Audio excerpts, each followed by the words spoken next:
Lifelong Republican Sandy Orth in Iowa voted for her party's candidate in 2016. But last year? There would have been no way that I could have voted for Donald Trump again. So this November, she made a different decision. I really feel that Joe Biden had the temperament to help heal our country. How do you feel about him now? I think he is trying very, very hard to unite the country. Is there anything of the last 100 days of President Biden's that you have some discomfort with, that you are not on board with?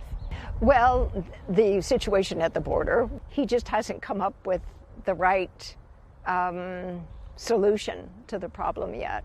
Orth's view of the president, high marks on unity, hesitation on immigration, reflects how many Americans feel 100 days in. Our new NBC News polling shows 7 in 10 voters approve of how President Biden is handling the pandemic, and more than half say he's doing well on the economy and uniting the country. But only about 3 in 10 voters approve of his work on immigration, with a record number of unaccompanied migrant children crossing the border, an issue especially relevant in Arizona, a state that flipped blue in 2020, partly because of voters in Maricopa County. I think I was probably build the wall guy. But that's obviously not been the answer, has it? Larry Vroom lives there and had never voted for a Democrat for president until November. I think Biden is right in there trying to face this problem and work with it. For Joy Kinzer in Oklahoma City, the president's pledge on refugees was partly why she voted for him after reluctantly backing Donald Trump 4 years earlier. Did the Trump presidency galvanize you to be more politically aware and politically involved? Yeah, I think that's fair to say. Just last week, President Biden first backtracked on a promise to raise the refugee limit, then, after backlash, reconsidered.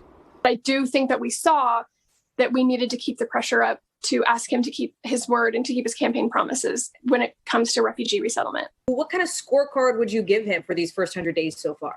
I just felt like humanity had come back to the office of the president. Again and again, new Democratic voters like Orth, Vroom, and Kinzer cited President Biden's temperament as a big reason why they feel confident in his first 100 days. But for a president who pledged unity, turned division into unity, that is still proving elusive, as the Peñas illustrate. The mother-daughter duo joined our NBC News town hall in Miami before the election. Issa voted for President Biden. Barbara did not. We checked back in with them 100 days in.